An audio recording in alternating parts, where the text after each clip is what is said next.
5 shadows roll south over the first blazed path in the afternoon sun, forming a V shape on the ground like a flock of birds.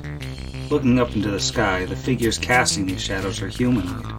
At the edges of the formation are large, muscular, stony figures, monstrous in nature, with massive sets of wings to carry their heavy frames through the air. In front of each of them are smaller, thinner figures.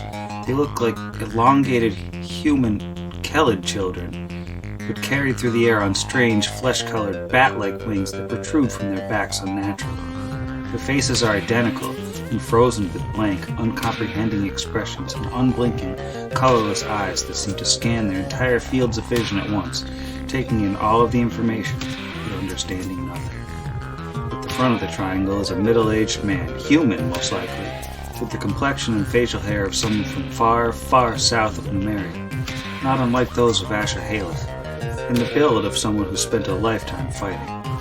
The right side of his face, running down his neck and over his exposed right shoulder, is a huge burn scar.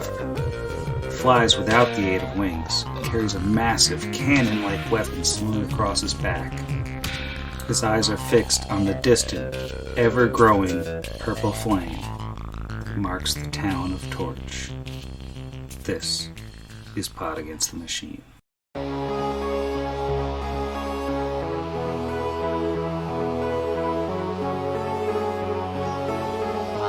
Pot Against the Machine.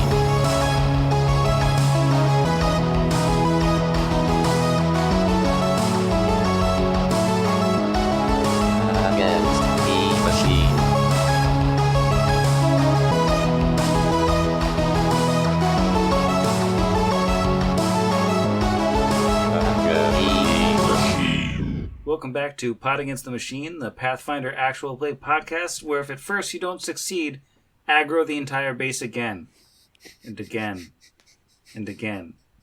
I'm your host, and here's everybody. Hello. Hey, Sam. You may not like it, but this is how you become the biggest and baddest daddy, Sam. I didn't complain about it. No, I mean, Brixby and his team of new adventurers will have so many big bad daddy points. I'm imagining, the narrator from 300, who comes back with the eye patch and just like launches into, he's like, once upon a time.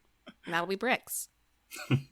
So last time, our heroes bravely retreated from the fight with the Smilers, partially blowing themselves up on the way out, and also killing off a bunch of undead, really doing quite a bit of damage. But, they thought better of fighting Marrow basically by herself, ran out, healed up, came back to find that she had roused a good chunk of the rest of the gang, and they got themselves a fight on their hands. And, we're still in initiative for the second week in a row, and I believe Brixby just fired a scorching ray at Marrow, upsetting her greatly. And now it's Vargas's turn, so why don't we jump right into it? It's episode 52. It would be the 1-year anniversary had we not done the 3-week thing before. So, Vargas, what do you do? Vargas is going to be angry that he can't do a full attack action because he's too far away from her. But you know what? He is going to cast, while he's still standing back here, Shocking Grasp. And then he is going to step forward, and he is then going to smack her with an elongated, impacting Shocking Grasp.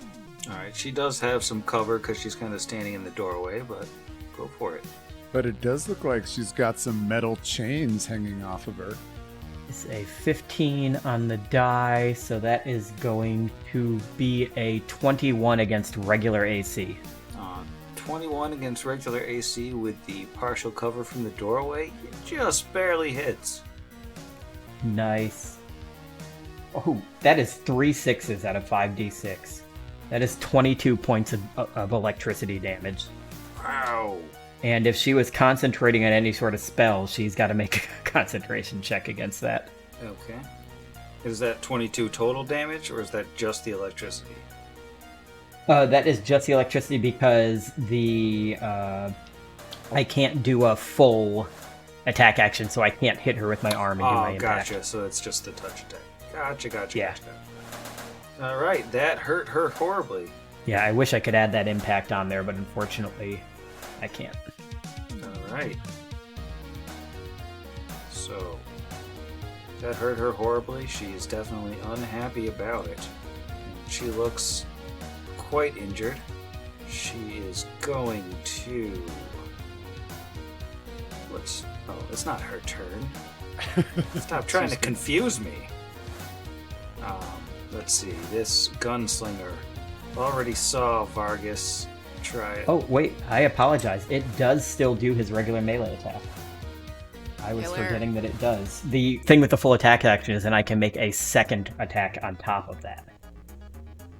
So that's only a 2 on a d8, of course it is. So that will be another 5 of just magical adamantine bludgeoning. Okay. She looks very, very bad indeed. Now, let's see, we got the Smiler. It already saw Vargas punch bullet out of the air. So he knows that Vargas means business. And luckily, his buddy missed, or he would have found out I can only do that once a round, and I would have got shot that second time. He's trying to do some calculus here. And I think what he's going to do... Yeah, he's going to shoot at Vargas anyways. As I think he's going to basically assume that Vargas can't do that again. That was a fluke. There's no way he could do that twice. Yeah. So, do you have long arm right now? Yes, I do have long arm right now. So this provokes an attack of opportunity. Yeah, that also provoke an attack of opportunity from Vargas. I'm going to roll a different d8, because that one has been rolling crap.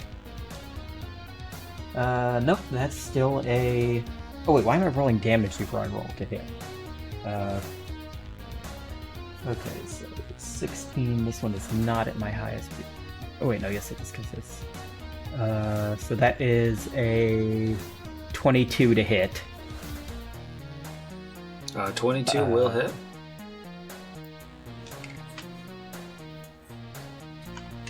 And... Oh, actually, I shouldn't re-roll that because I already rolled it once, so I'll take that original roll, which was a 1. So that is 4 points of damage. Alright, so you punch him pretty good, and he takes a shot at you for a 23 to hit. That would be a hit, but I am going to activate my feat, and he is then, after hitting him, he then knocks the bullet aside with the same arm. And he swears a lot and takes a 5-foot step back and reloads. And Kira, you are up. Okay, so there's some mathing. Did you come up with a response for, do I just shove this guy out of the way? Because I can't take a step back, right? Can I take a step back? Since you are about to finish your enlarged person and take up the space that this large fellow is in, I'm going to need you to make a CMB roll. This is effectively like a bull rush or a reposition. You're basically now, question, does she use her giant person CMB or her CMB from before the change? The large CMB. It feels like I should use a large CMB. That is 21. 21. That actually does not move him out of the way. So, for this turn at least, you two are sharing a square.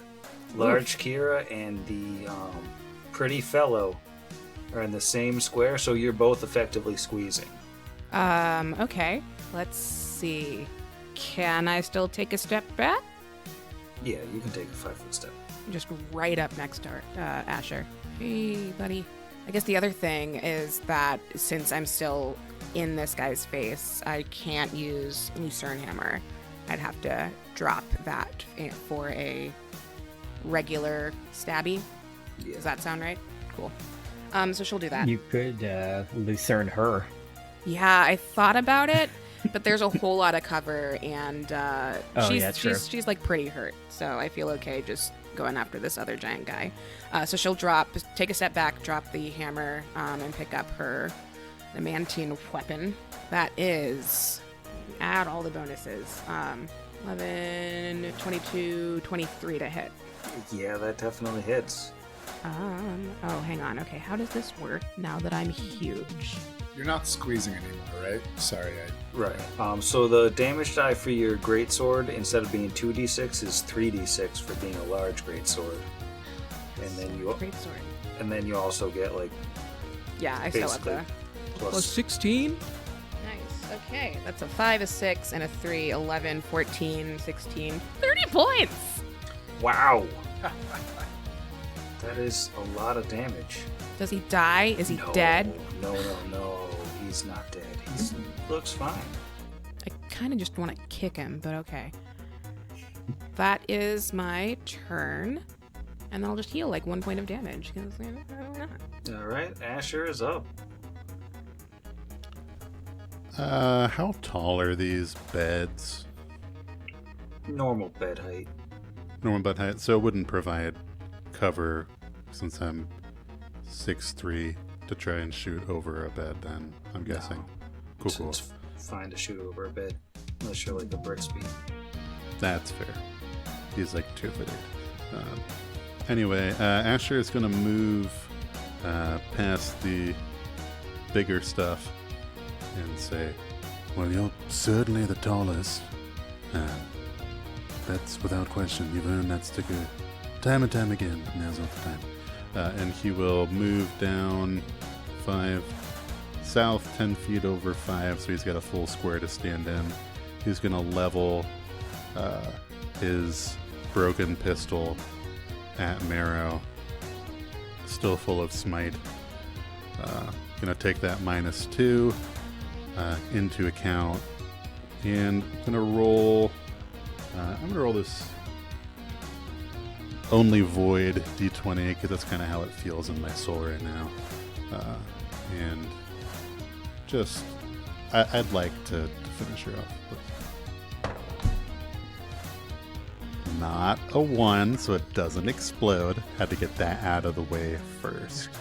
So that would be a 18 plus my charisma, so 21 against touch.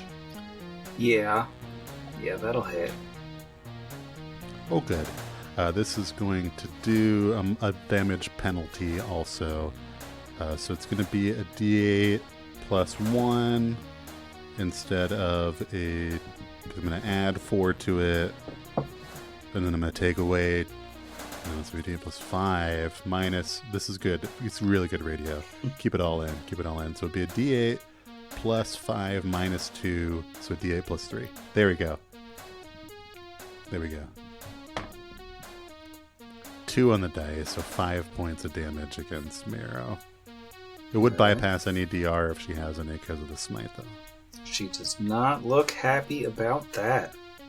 Is she an evil outsider, an evil aligned dragon, or considered undead? No, she is none of those. Boo, because that would have been an extra 4 damage, had to ask. She's a evil insider. Oh man, I knew the SEC had some dirt on her. Those are all the actions for Asher. Alright, so Marrow is not feeling great right now. She's really quite upset. And there's not really anything very good for this situation. So I think what she is going to do, she's going to fire a Scorching Ray back at Asher for shooting her. And that is going to be a 19 versus touch. That's a hit. So 4d6. That's 10 fire damage. And then she is going to book it. This ray of scorching fire erupts at Asher, and he... What? I was gonna say, is that she couldn't do a full withdrawal because she did an action, right? Yeah. Right, that You was a don't move have- action. So I would get an attack of opportunity because I've had another turn since then. Oh, snap. Oh, you have. Yeah, I guess so. So her attack would. So you would get the AOO on the spell. Well, the before she- spell. Oh, actually, yeah, I should have taken it on the spell, actually. Well, the spell was a wand. So. Oh, does wands using a don't wand not provoke? Provoke. Okay. But yeah, so I would get it when she tries to run, though. All right. So why don't we resolve that before her move? Don't know if that's going to hit. That's a 19. 19 won't hit through cover. Okay. But it does look like Kira can actually reach her as well. With the sword? She doesn't have the hammer anymore. Yeah, but she's got natural reach. They actually just went over this on Hideous Laughter. 2 diagonal spaces is not considered 15 feet for the purposes of reach. For reach, only for the purpose of movement. Oh. Yeah. Oh, I mean, yeah. If I will take it, if I can. She's got hammer now. All right. Can I? And I can make this one a power attack also, right? It Just all the stays on. things. Yeah, if you power attacked, then it's still power attack. Excellent. Ooh, that's an 18, which is not a 19. So close. 18 plus all of the things, plus 11. Yes. Yeah, that'll hit. Cool. And that's 3d6. Oh, what a great game. That's a 1 and a 2, but also a 6. So 9 plus with power attack and rage and strength. 9, 16, 25. And Marrow crumples to the ground First. as she turns to run, just slash, and she makes it about half a step and just skids to the ground in front of her 2 minions. If only Asher were conscious to see it, because the scorching ray took him unconscious, and Marrow and Asher kind of crumple almost the same time to the ground. That takes us to the ugly fellow. He's going to roll a will save, just real quick, and he's good there. And then he is going to just try to kill Giant Kira. He don't care about anything, really. And we're going to turn on power attack this time. That's probably not going to hit. What is his BAB? That's only a 14 to hit. Yeah, no, even with all of the things, 14 Even is with not going to work. the bigness and The bigness and the raging, sure. Mhm. But it's going to hit you really hard. Is he? He was gonna. Oh, okay. Well, sorry, but kind You of ruined it. to feel no remorse. So, Blue Smiler sees Marrow go down, and he puts his hands up, and he goes, I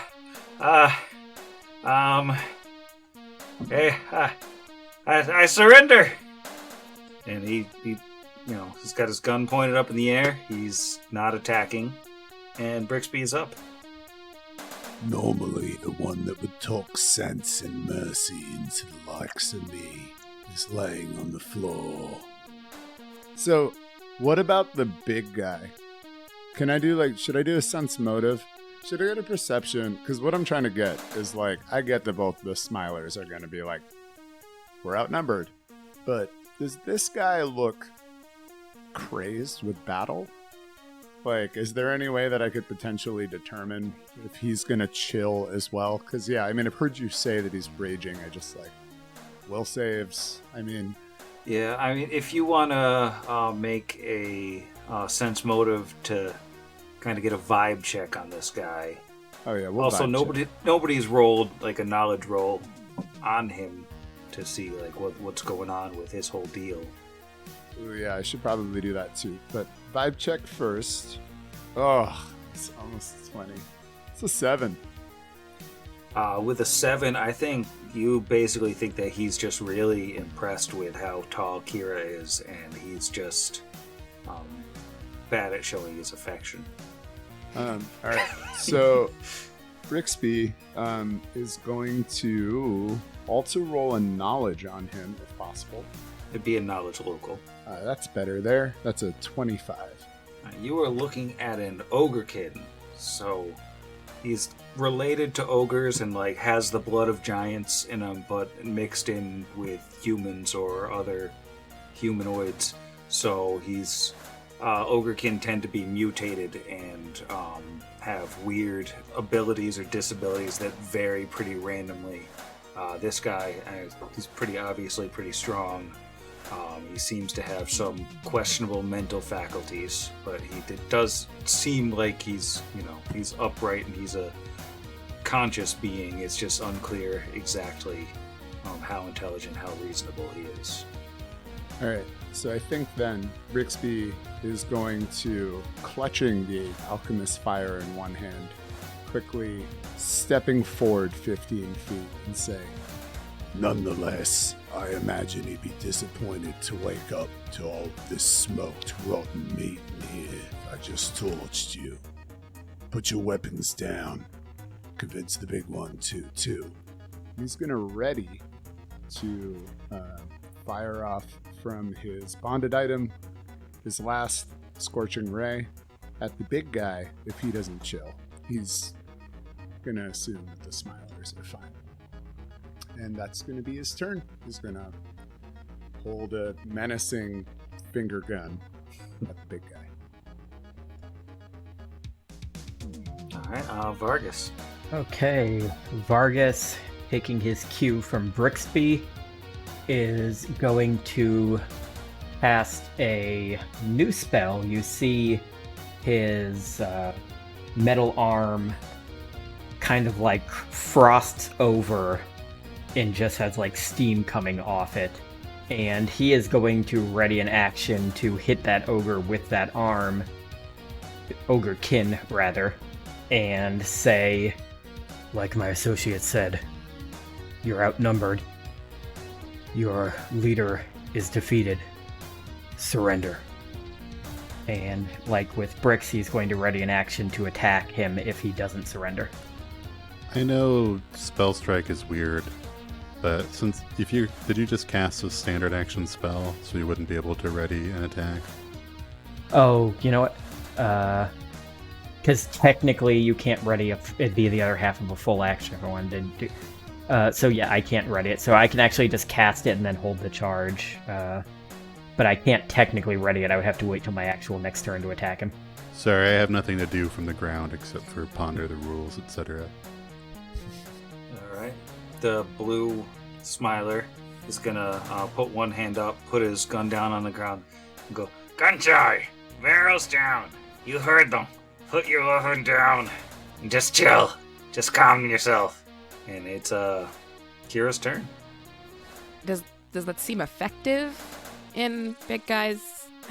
It's like, has he visibly chilled? I guess it's too early to say. He hasn't visibly chilled so far, but it's hard Yeah. to say, you know. These 6 seconds are all overlapping and weird. No, that's fair. Yeah. I don't think it occurred to her immediately because she was in this like blind rage / panic induced by just all of the things going on. So it's when Asher walks by and is like, "Oh, you're tallest now," that she like, Kira kind of looks at, okay, well, this is new. But seems like, yeah, it's like totally gives him a thumbs up and then watches him go down. And any semblance of like, maybe I was going to chill is gone. So she's going to attack the giant thing again, which is largely outside of her chaotic good nature, except for the chaotic part. And also she's worried about her friends. Let's give it a swing. Ooh, that's a 15 on the die plus 11 still. 26? Does 26 work on this guy? 26 does work on the big guy. How long am I enlarged for? Should I know that? I should know that. Minutes. Minutes? Probably like 2 minutes. Oh, so much time. Cool. 7 plus... Come on, math. 7 plus 6, 13, 23 points of damage. All right, and it looks bloodied and quite badly hurt, but he's still up. I think it would just add, it almost doesn't even sound like her voice, talking in theory to the giant dude, but speaking over its head at the Smilers. If he dies, so does you, and that'll be the end of her turn.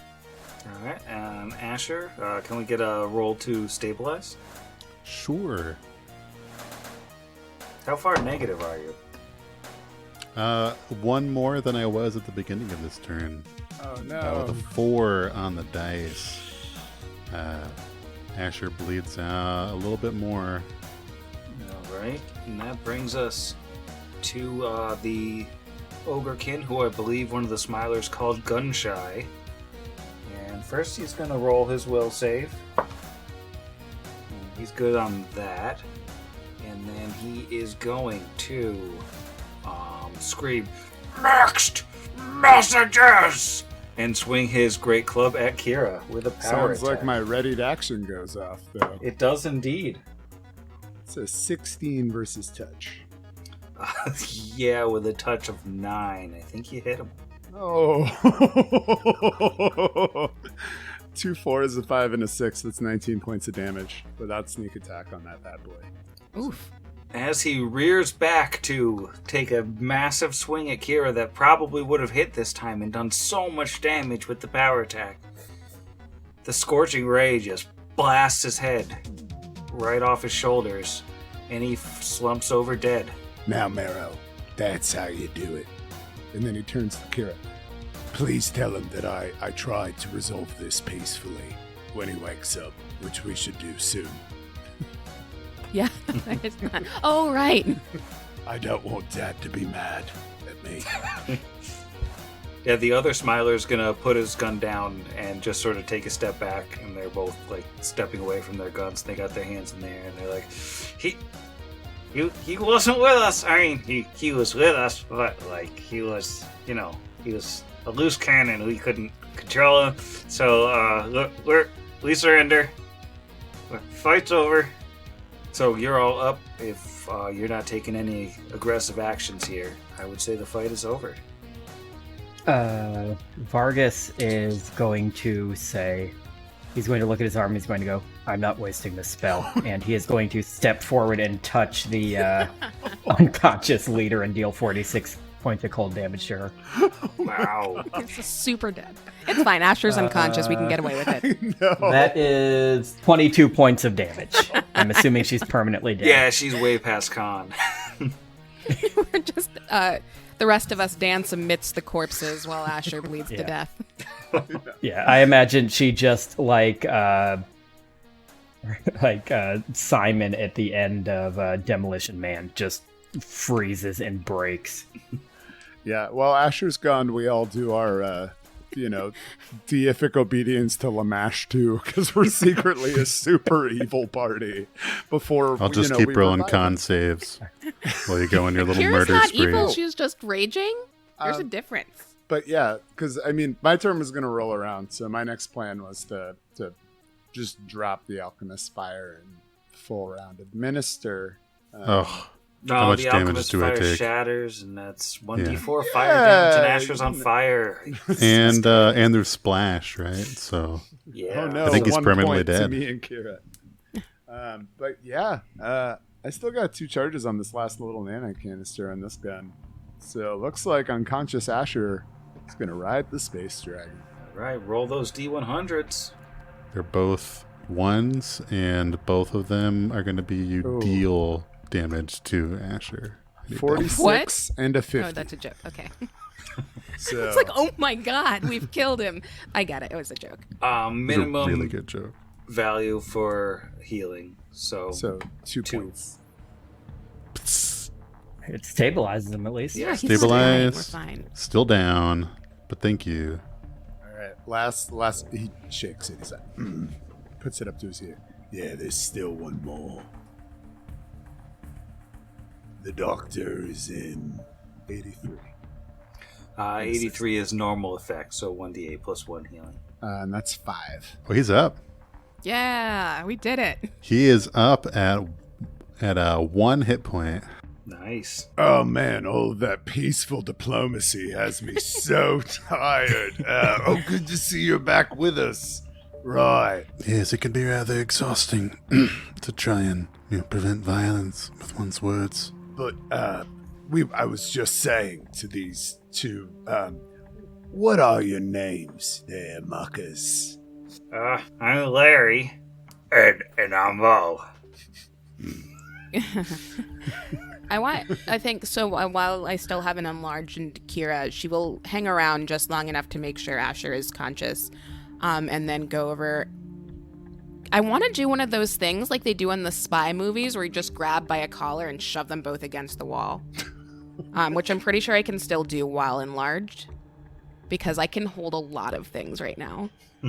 She's technically no longer raging, and it's like 6 hit points, but they don't need to know that. I'm just gonna nudge on over here a little bit and pin some guys against a wall. Asher's wanding himself while Kira's violencing. Her body just shatters when you step on it. Oh, and she, steps on Marrow's frozen corpse, foot right through it. And, these guys are totally taken by surprise by the grabbing by giant Kira. They're like, hey, we surrendered. We're friends, right? Good thing I'm not hurting you. I could. That could be fun. I would argue that wouldn't be fun, and this is an act of aggression. I'm just making sure you don't hurt anyone else. We put down our guns. I don't have a gun. Asher stands to his feet. I believe they're rather placated at the moment, after hitting himself 5 times with the wand. No, Kira will not turn around. She's just still staring at them. We'll say, are you okay? Asher. Not you guys. I don't care if you're okay, she says to the Smilers. We're not doing great. Yeah, shut up. I don't believe she was speaking to you, Larry and Mo. Well, I'm feeling a bit better now after using several charges of the wand.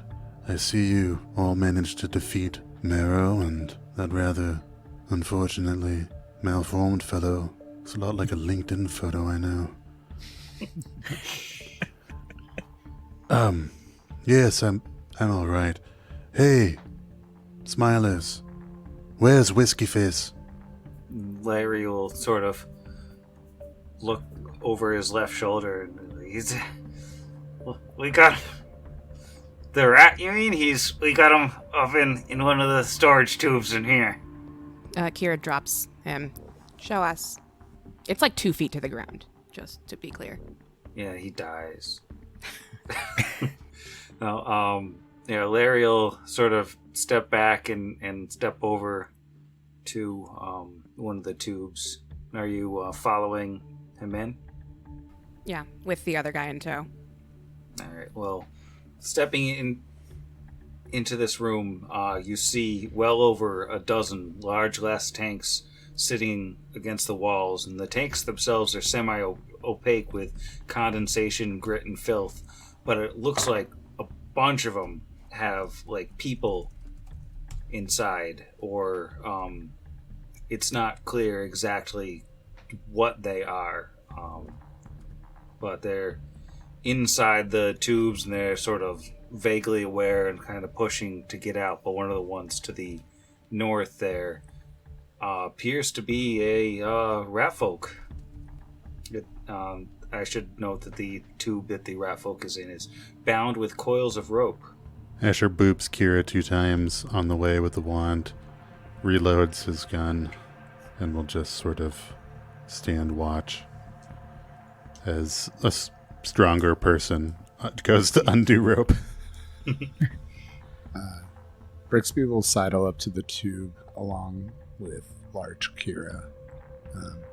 Does this look like something that strength or finesse would open? It looks like you could just basically undo a little knot and pop it open. All right, let's get this poor mucker out. We open the tube? Cracking open the tube, undoing the, the rope, and then popping open the tube, reveals a rat folk who his mouth is bound with cords, and his body is wrapped up with more rope. Pop open a picture of him. He looks like wide-eyed with fear as he's looking at all of you, and he's like trying to talk through the rope. And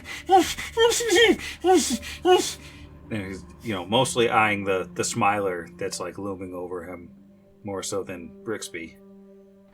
He can't hurt you anymore. I made him promise. I didn't make him promise with words. I could, But I think we have sort of an unspoken, tacit thing. Hi, I'm Kira. Hello, Whiskey Fist. Let's stop that blotting. That's not a nice way to meet new friends. Good to see some kin, though. As he starts to undo his, sort of, his gag, and then he pulls it tight for a second, and he's just like, Brixby's got ya. Right. Starts to undo it a little bit more. And he basically seizes up and lets you undo his the cords around his mouth, and any ropes tie him up. He goes, "Oi! Oh my gosh! Thank you. I thought they were. And you're Brixby? Brixby was it? Yeah, Brixby Rentel, Whiskey Fist. You might remember me. We used to haunt the same halls of Chitterhome. Yeah, sure. I thought I recognized. I could have sworn you were somebody else for a second there, but a sight for sore eyes. Anyways, Brixby. Hey. Where's Marrow? Where's Marrow? I think she's having an ice nap right now. Yeah. Just holds up some frozen chips. Just been one killed. frozen. She's no longer alive. Her nap will last forever. You can resume singing songs that remind us of the better times.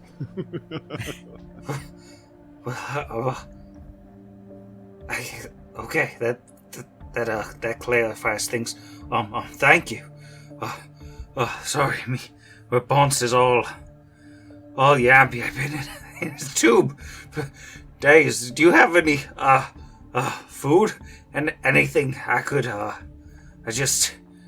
famished. Yeah, Kira my gives him friend. 110 goo tubes. Yeah, and One we at a have time, one at a time. delicious What are precious flavors goo in tubes? there. And he will absolutely pound a goo tube or two. Just Oh yeah, how does baked blame and caramel taste? I deeply enjoy the lingering flavor of shame. I can't even tell you. There's nothing so sweet as a goo tube when you've been living in a YouTube. Wow, that's such a good name for these things. Wow, yeah. That one over there just keeps playing ads, though. I wonder if the guy inside is going to go crazy. But Redtooth is, she's worried sick, mate. She'd be right chuffed to know that we got you out of that riffy tube. So, how about this? Suck down another strawberry surprise and we'll go, eh? I mean, yeah, sure. This, hey, you cleared the place out, mate. You found any of my stuff, or You got some of your pets here? No, I don't think so. They've been gassing them, like my things, like my short bow or my crossbow. I'm all yampy, like I said, but they gotta have all sorts of good stuff here. And if Marrow's dead, right, it's all ours or yours, I guess. You guys did the winning, but I would like my stuff back before. And do you have any healing? I'm afraid they can beat me up a screech. Well, let's not let the details baffle your, gratitude at your escape. We will, in fact, heal you and toss this place. I just want to get your emaciated body out of any immediate danger. There's any dead nasties still lurking about this place. Oh, this room is filled with I don't even know what they are. The half between zombies and I don't know, still alive. They're Marrow's experiments. They make all sorts of noise, but they don't do nothing much else. Larry will go, those are the little bottom mice. They won't harm you none. Not unless we let them out, which, we won't because we're all friends here. I'm gonna need both of you to step out of this room. Slowly. Sure. Stay They'll inside. back away. I guess they'll probably back into that room with all the dead bodies where you've already been, rather than... Yeah. How many more of your number are in this place? Smilers. Well, I that was probably the lot of us, but most of the others are out and on patrol or raids or taking the ford across the river or over with the Lord's Rust. It's just us here. Other than the gentleman we met outside of town with the axe arm, the large one over there, and Marrow herself, are there any other members of your organization left alive who could possibly claim leadership? Well, there was bird food. He may also be indisposed at the moment. Congratulations, Larry and Mo. You are the new co-leaders of the Smilers. They exchange a look. And Mo goes, yeah, like we said, we don't want any more trouble. We're just gonna chill. Like, you guys do what you want, just as long as you leave us be. Oh yes, someone has to let the rest of the Smilers know that Marrow has fallen. We'd like, as we continue to liberate anyone else who may be prisoner here. I've heard of defenses. We wouldn't want those to go unmanned. Someone perhaps can just stay here, and any Smiler that tries to return, we can scare them off with their own defenses against them. We could also tell them if we decide, like Zach's amazing idea, whoever ends up being in charge of the Smilers, I wonder if we can get them to rescind their alliance with the Lords of Rust now. Yeah, and that's just going to be the All style. their guys they got out everywhere, tell them to call them back to base. They're not helping them anymore. Yeah, they're Steelhawks now. That's what I hear. It's a lot of faith in Sevroth. Clarence. A lot of faith in Clarence. Oh yeah, we off air just deposed of Sevroth and replaced her with Clarence. Yeah, she was it's killed in a bit of fan bonus service. episode. There was a coup. Yeah, no, we stabbed her with a Buster sword. It was awesome. You sure I should do this, guys? Just standing beside the guillotine. Now, my two jovial hosts, as I guess this is your place. Is there anything else we have to be worried about inside here, beyond those doors in the south, perhaps? From this side, the gun we got pointed at the front door shouldn't give you any trouble. Just, don't walk in front of it. It won't shoot you. You're gonna show us how to detach that gun? Yeah, we could take it down for you. Yeah. You can bring it over to the gentleman with the hat. All guns go to Asher, canonically, whether they are useful or not. Oh boy. Asher's 9 strength. He's going to go back unconscious trying to lift this thing. I want some sort of Wild Wild West turret attached to, like, your back as well, in addition to your...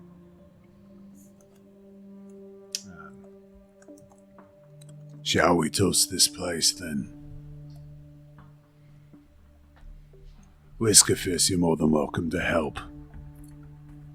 If you can walk. Otherwise, just lay against the wall there. Asher'd step up and boob him for 7. Thank you. I'm good to tag along. Yeah. I'll. It's all the same to you. Just stay close by for the time being. Yeah. That's the stuff. Hey, Brixby. Yeah. I'll tag along with you. Yeah. Let's tag along again, Whiskerfist. You can regale me with tales of how things are over at Chitterhome.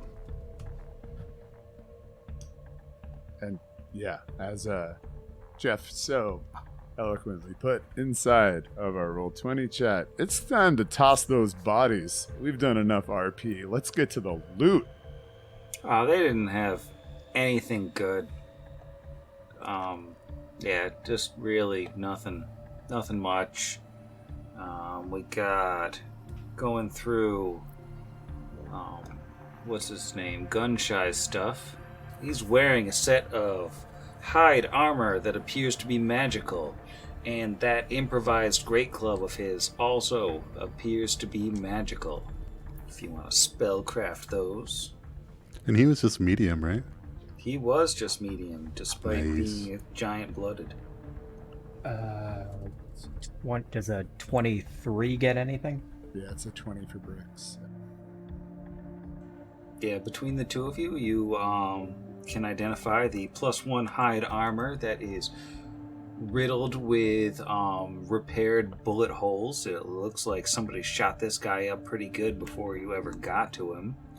And if you take the armor off of him, he's also just absolutely riddled with bullet scars. So somebody shot him quite a bit at some point.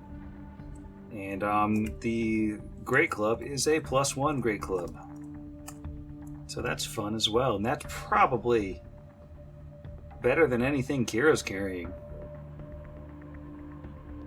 Oh, maybe not. It's a D10 weapon, but with a +1 to hit and damage.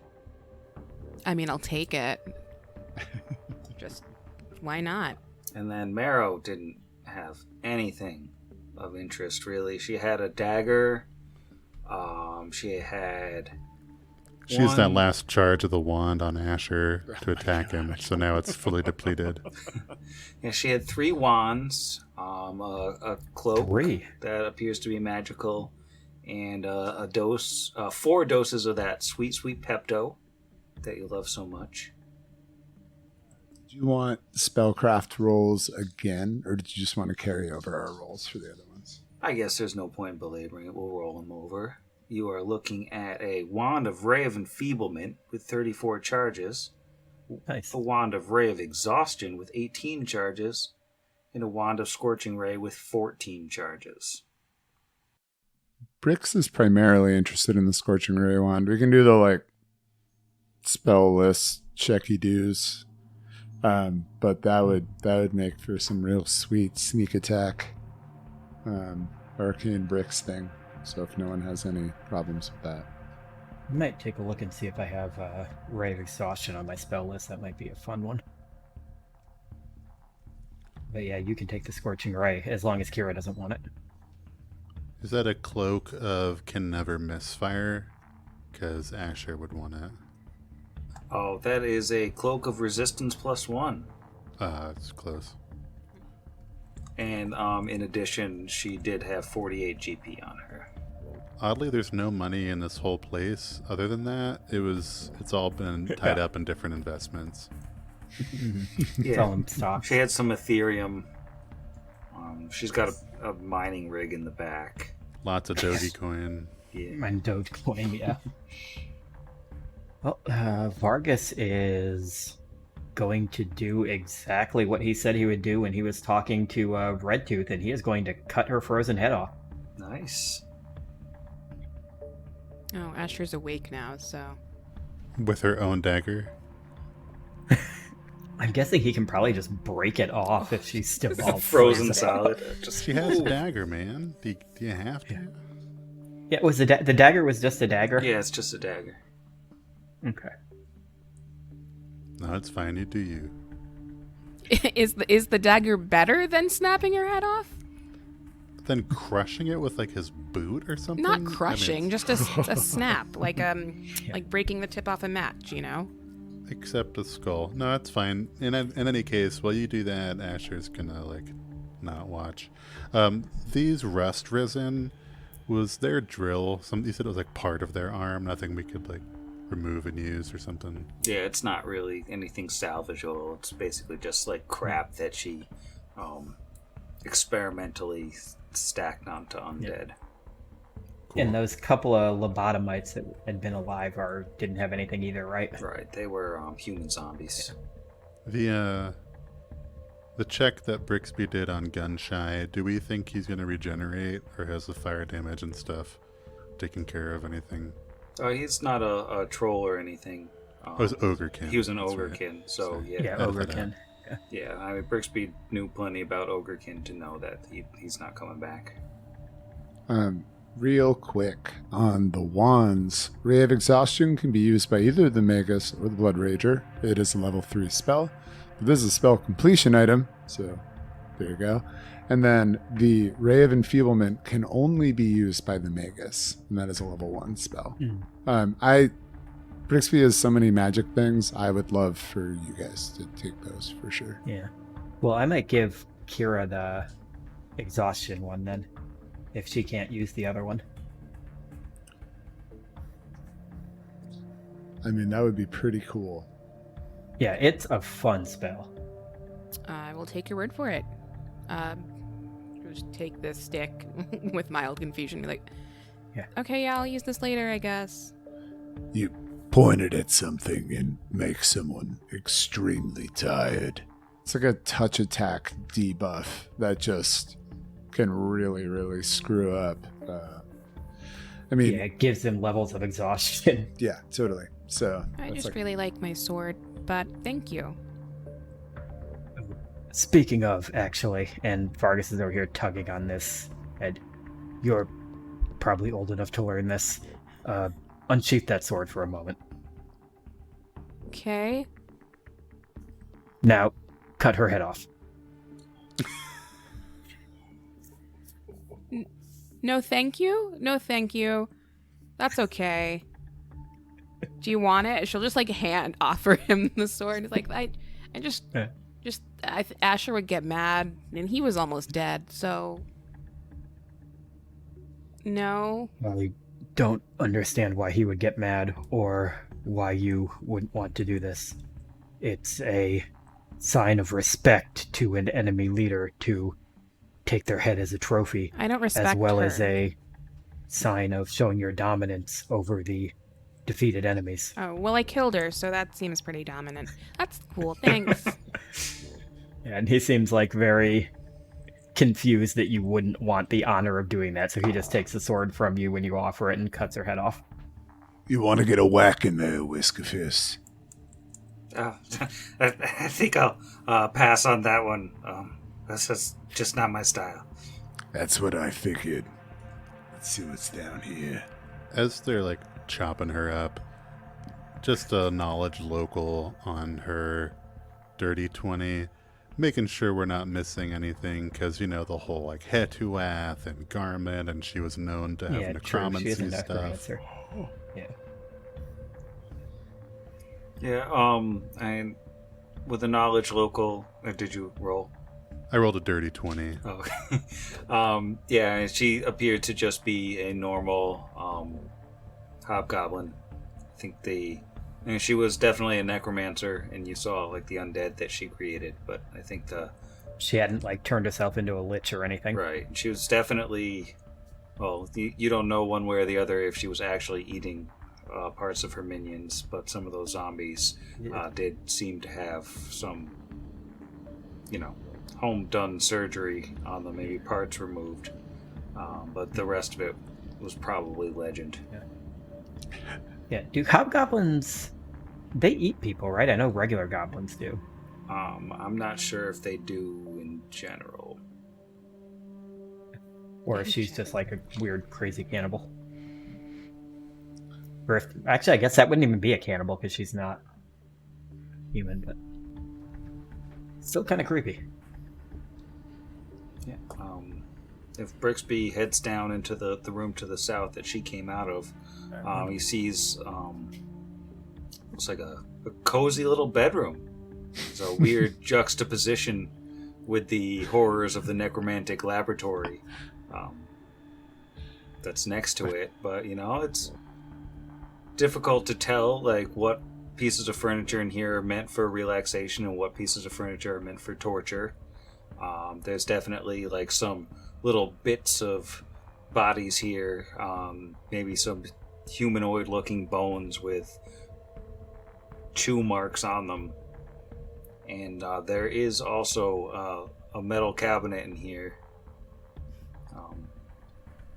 a pretty big metal cabinet that looks like just about the only thing to toss in here. And toss we will. You want? Here, come do the honors with me, Whiskerfist. I will check to see if it's trapped, because I really don't want to kill him, too. That would be really anticlimactic after all of this.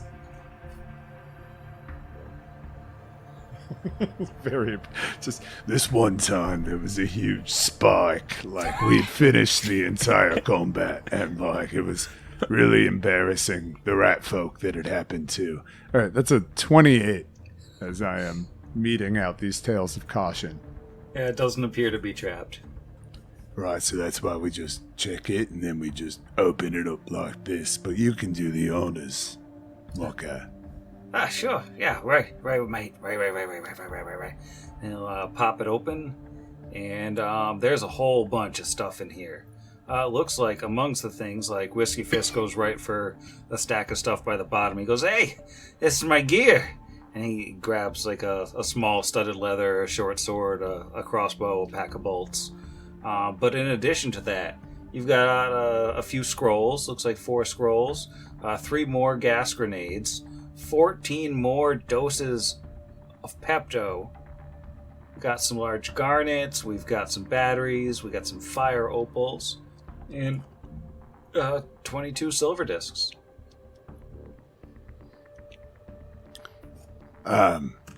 We found a few more grenades, as well as some drugs.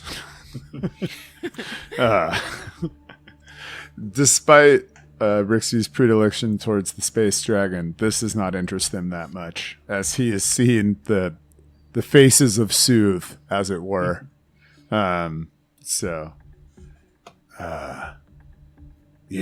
I don't know.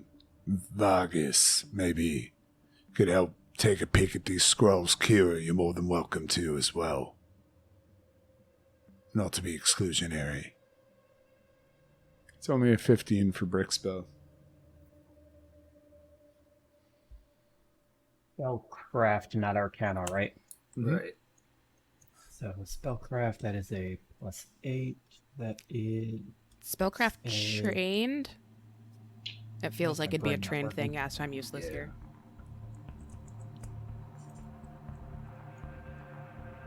I just had to add +8. My freaking fingers. My head is not working right now. That is a 22. Oh, yeah. Can I intimidate the scroll? You are looking at 2 scrolls of Animate Dead, 1 scroll of Command Undead, and 1 scroll of Technomancy. I do not know if I have any of those on my spell list. But he will read out what they are to the rest of the group.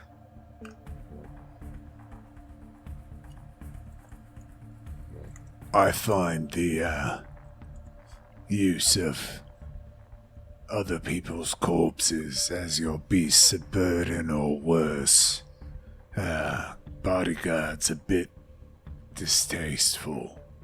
I know that's not really like me to get icked out, but not sure I have much of use for these.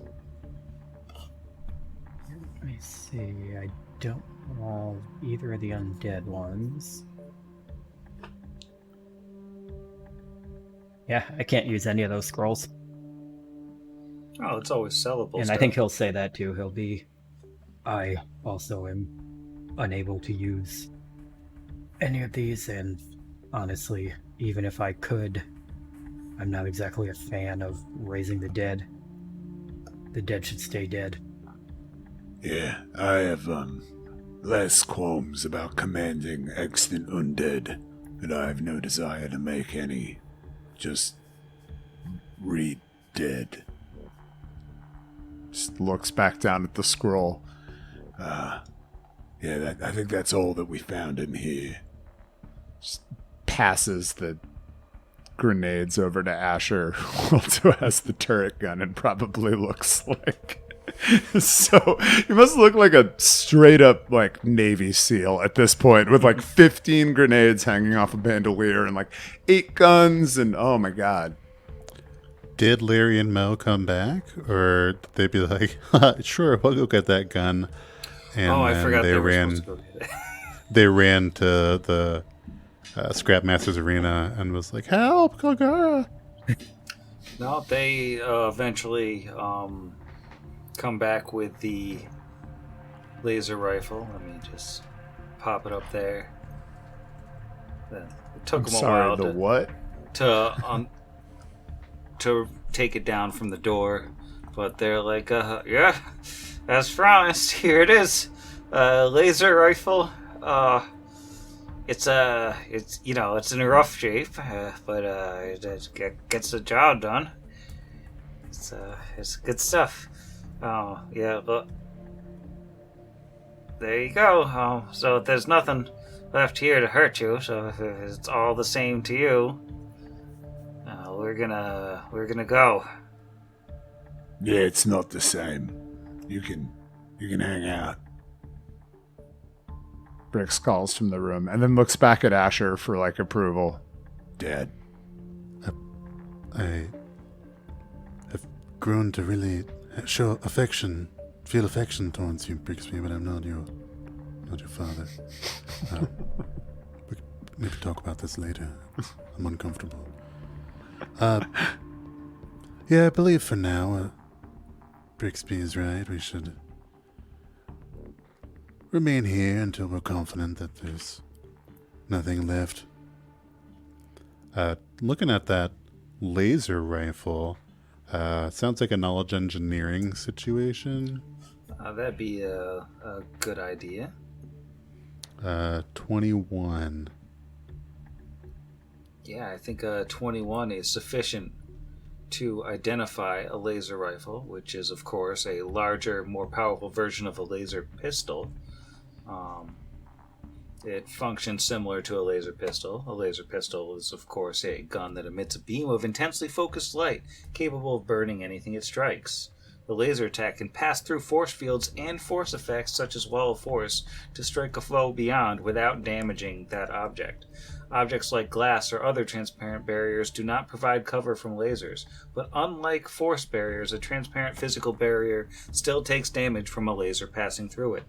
Invisible creatures are immune to damage caused by laser weapons. Fog, smoke, and other clouds provide cover in addition to concealment from laser attacks. Darkness, magical or otherwise, has no effect on lasers other than providing concealment. And though a laser consists of highly focused light, it does not provide any illumination.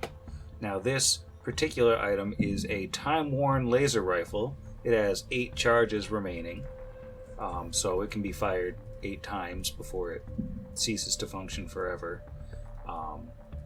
When fired, it does hits touch. It does 2d6 fire damage, and it has a range increment of 150 feet.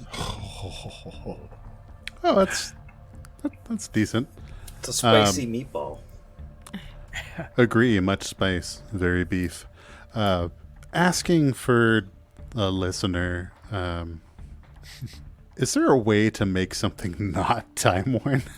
Like, can you restore a time-worn item? Stop being time-worn. And be like, I worked on it and now it's fine? You'd need like a make whole or I was gonna say memory there's of probably function. either like it takes pretty high level spellcasting. yeah, there might also be like, is there a feat that can do it, like something similar to like create magic item? Is there one for like create tech item or something? Would that let you do it maybe? Create less time. Craft technological arms and armor. If I Yeah. could turn You back need- time, You need a military lab to I execute could find a way. such a thing. Oh, yeah. Or I share. don't. Well, we have a spell for Brixby to shoot towards them. I mean- we can just get make whole. I make whole is the level 2 spell. Yeah, So but if that'd do it, I don't think make whole. I think you need something higher level. that would make more sense, yeah. Because I feel like this thing only really just repairs damage, not like restores. I want to say the Yeah. spell you're looking for is memory of function, which is pretty high level. That would make more sense. Okay, Like- something to look into. If it's, I mean, 2d6 fire, it only consumes 1 charge per fire Yeah. of it. Yeah, so you got 8 Edit that shots. where it sounds not dumb. Only takes 1. Nah, that wasn't any better. Uses 1 battery charge per attack. There we go. Keep that one in. Okay, level 4 spell. There's a cost to that. I'll look into it. It's fine. So I suppose we should probably finish clearing this place out then, right? Alright, so you're heading down to the rest of the place. And so, going through, I'm not sure if I cleared out the doors. I meant to clear out the doors. I think I did. Yeah, so passing down through specimen storage, you come out to a hallway that... Real quick, there's on to say, I don't know if it's changed in the time since, but there was a James Jacobs post in 2015 about the Time Worn condition that states the only 2 methods at the time of that writing that could remove Time Worn, and it specifically mentions like restore function or whatever it's called, and greater make whole. None of that works. Miracle and wish. Wow. Oh, That's intense.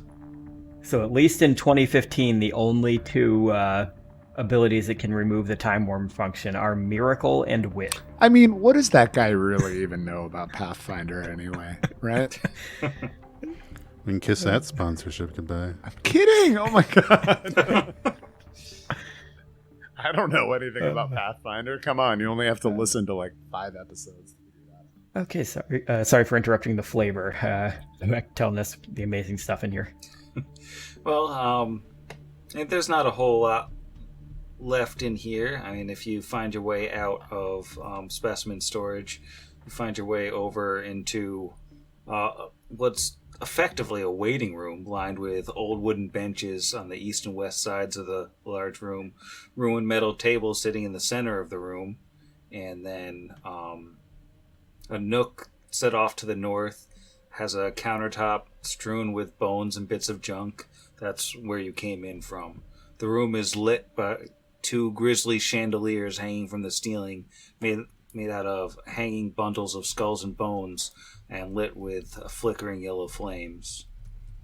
And from that main room, if you pass over to the east, it will take you into essentially a set of barracks, which smells just awful. It smells of smoke and burnt meat and rot. There's a crude stove made of a metal barrel resting atop stones in the middle of the open area, and then numerous doors for small bedrooms line the walls. Well, I can't say I've ever seen bears used as chandeliers before. Asher says in amazement. And definitely feels a little appalled by the smell. But would take the time to search anything, any foot lockers or anything like that. Champ Sports, anything that might contain items. Yeah. Should we roll a perception in the rooms? Yeah, go for it. Yeah. Okay. Vargas finds nothing with a natural 1. This is either a 0 or a 20, and they don't put zeros on die. So, 29. 17. So,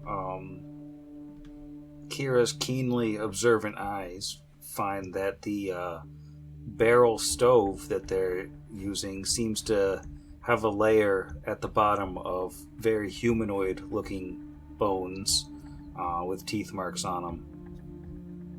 But other than that, there doesn't appear to be much at all of interest in these rooms. It looks like, the Smilers had very little personal effects.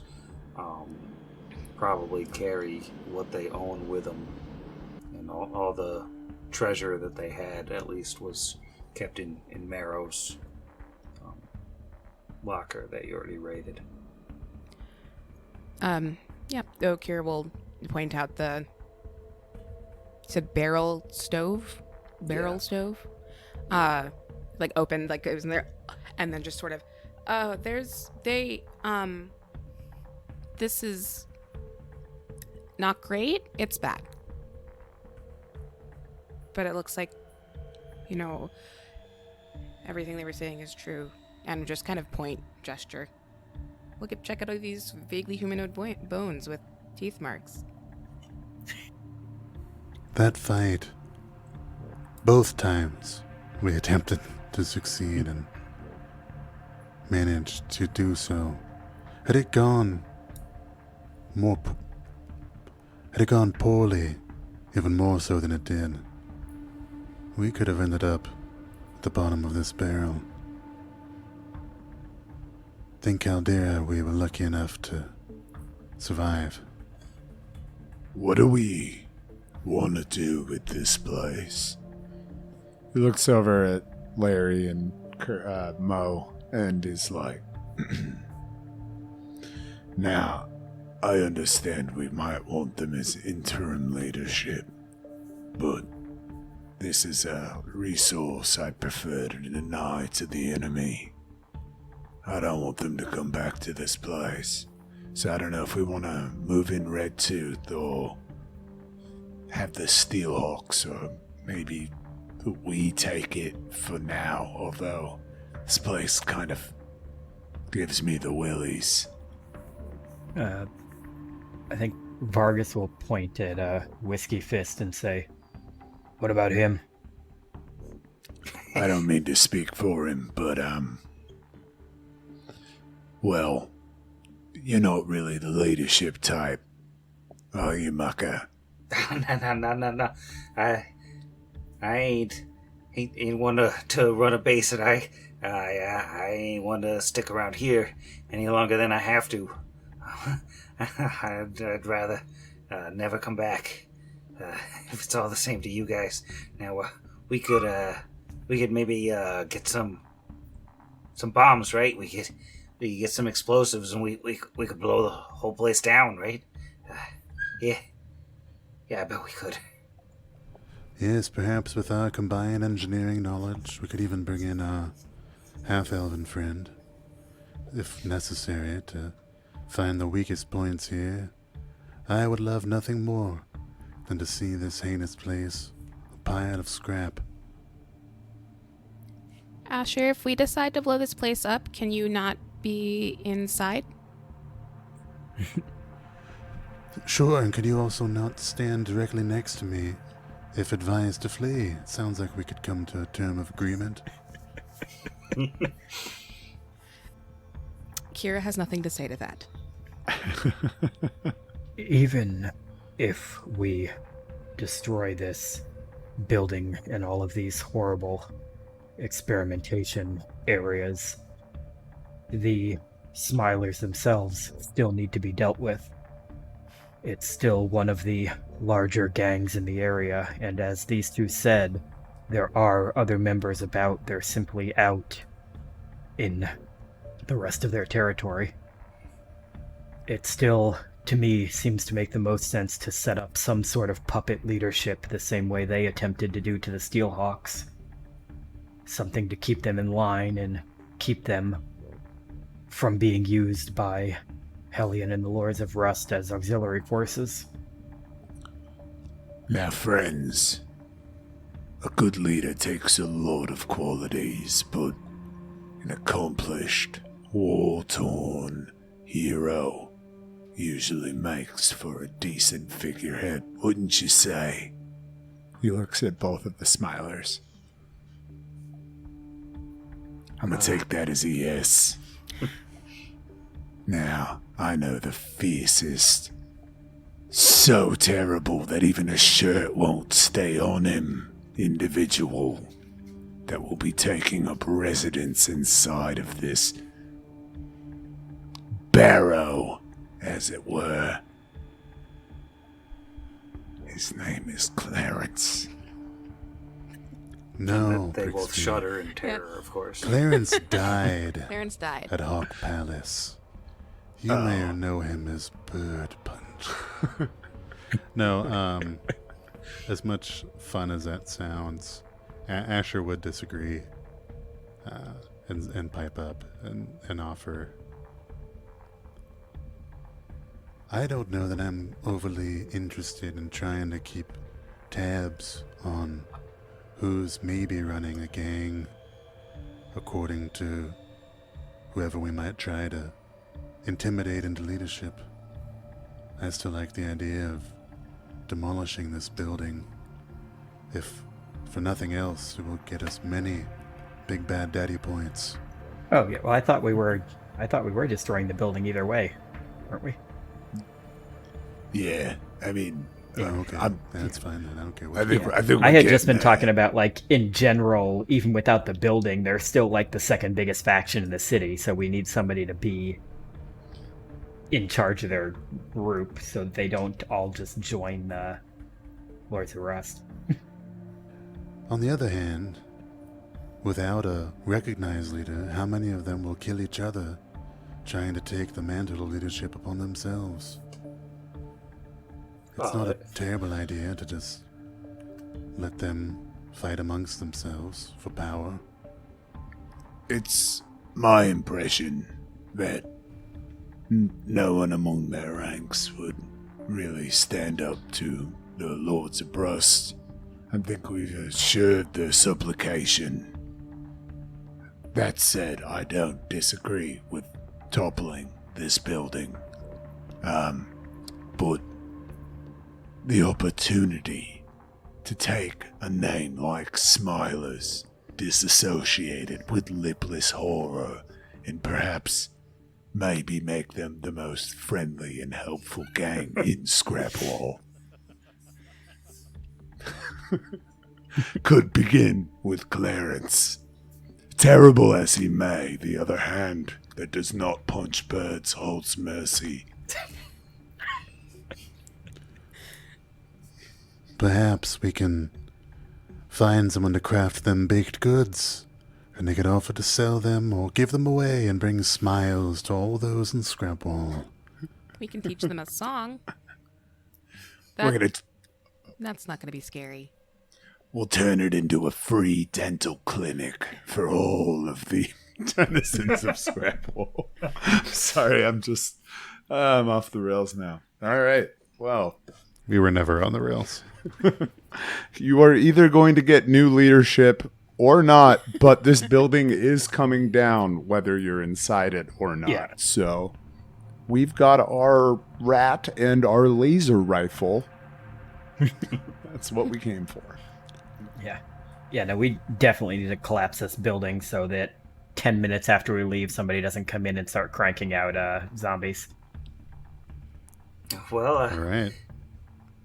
if we want to blow the place up, let's go talk to Red Tooth. She got bombs. She's got some pretty good bombs. We can, yeah. Let's go talk to Red Tooth. That'll do it. That's an Let's get out of this excellent idea. stupid place. Excellent idea, Mooka. I actually can't imagine a person that would take more pleasure in leveling this place than old Red Tooth. Yeah, Whiskey Fizz will kick the wall just to show how much he hates the stupid place, and shoulder his little crossbow and say, "All right, well, let's get out of here." Sounds good. Kira, your sword is adamantine, yes? Yeah. I wonder if we couldn't carve something onto the wall of this scrap where this gun used to be and let them know. A VC4. She at carves something. She is already just drawing like a giant heart, I think, probably. And then you finish the sentence. She's like, "Oh, okay," and adds a VC4 in very small print Inside the heart. inside the heart. A little banner. And then just, VC4 like, Eva. sparkles. Yeah, no, canonically it is now forever. Lest there be no question who was responsible for the destruction here today. Eva. It's Eva. Yes, when Kira's enlarged, she turns into Eva. All right, well, the Smilers dealt with, the base taken, the laser rifle acquired, and a giant pile of root loot. I ran out of words. The point is that I'm going to bed now. Hey, we lived. Good night, Good Sam. night, Sam. Night, Sam. And as we walk Yay. away from the building, we look over our shoulders and it explodes into flames, and we all put our sunglasses on. Jump at the last second. Odds against the machine.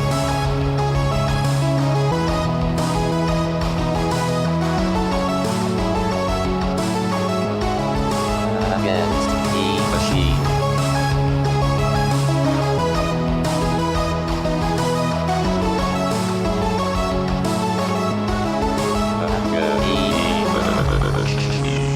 Hot Against the Machine is property of its creators, all rights reserved.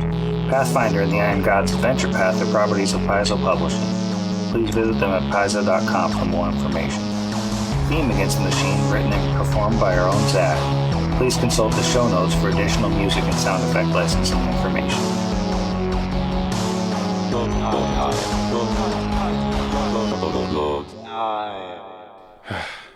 I was so distressed at 51 that I didn't even mention that that was the number of Federalist Papers Alexander Hamilton wrote over the span of 6 months.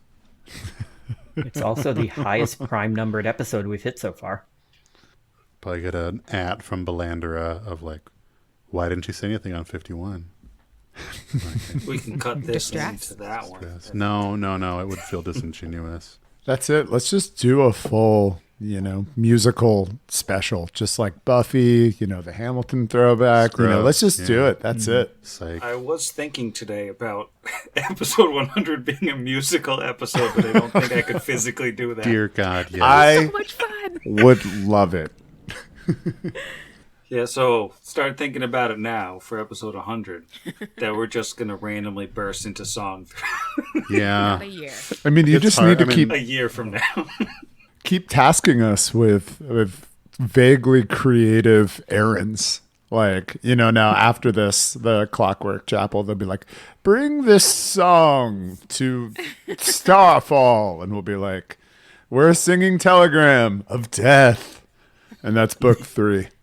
And then book 4 is help the local youths put on their end of year musical back at the library / Silver Disc Hall. Rosencrantz and Guildenstern are still dead, even in Numeria.